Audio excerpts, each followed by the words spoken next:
இந்த காலையிலலாம் பசியோட நின்னு அவசர அவசரமா சமைக்கிறது இருக்கே, அதெல்லாம் சான்ஸே இல்ல. பிகாஸ் நம்ம கல்யாணத்துக்கு முன்னாடிலாம் பசினா என்னான்னே தெரியாம நம்ம அம்மாங்கலாம் நம்மள பார்த்துன்னு இருப்பாங்க. பட் ஆஃப்டர் மேரேஜ் வந்து நம்மளே ஒரு ஃபேமிலிக்கு அம்மா ஆயிட்டோம். ஸோ என்ன பெயின் இருந்தாலுமே, எவ்வளோ பசி இருந்தாலுமே நம்ம வந்து செஞ்சே ஆகணுன்ற ஒரு கட்டாயத்துக்கு தள்ளப்படுறோம். அது என்னன்னு தெரியல. நம்மள கேர் பண்றதே நம்ம மறந்துடுறோம். நம்ம ஃபர்ஸ்ட் பிரியாரிட்டி நம்ம குழந்தைங்களும் நம்ம ஹஸ்பண்டா தான் இருக்கிறாங்க. நம்ம ஹெல்த், கெரியர், என்ஜாய்மெண்ட் இப்படி எல்லாத்தையும் சாக்ரிஃபைஸ் பண்ணிட்டு இந்த ஃபேமிலிக்காக தான் நம்ம கடைசி வரைக்கும் ஒழிச்சிட்டு இருப்போம். இவ்ளோ பண்ணியும் சம்டைம்ஸ் ஏதாச்சும் ஹஸ்பண்டோட வாக்குவாதம் வரும்போது அவர் ஒரு டைலாக் சொல்லுவாரு பாருங்க, என்ன செஞ்சு கிழிச்சா சும்மா தானே இருந்த அப்படின்ட்டு.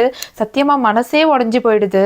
ஏதோ பேச்சு வாக்குல அப்படியே சொல்லிட்டு போயிடுறாங்க. ஆனா நிஜமா நைட் எல்லாம் தூக்கமே வராது. ரொம்ப டிப்ரெசிங்கா இருக்கும். மாத்தி மாத்தி அதுவே தான் ஞாபகம் வரும். பிகாஸ் நம்ம எவ்வளோலாம் படிச்சிருப்போம், என்னெல்லாம் பண்ணிருப்போம். நம்ம ஃபேமிலி நம்ம ஹஸ்பண்ட் தானே எல்லாத்தையும் விட்டுட்டு நம்ம இந்த மாதிரி வீட்டோட இருப்போம். பட் ஸ்டில் அதுக்கு ஒரு வேல்யூ கொடுக்கலன்னா நமக்கு எவ்வளோ ஹர்ட்டிங்கா இருக்கும். தயவு செய்து இனிமே யாரும் இப்படி பண்ணாதீங்க.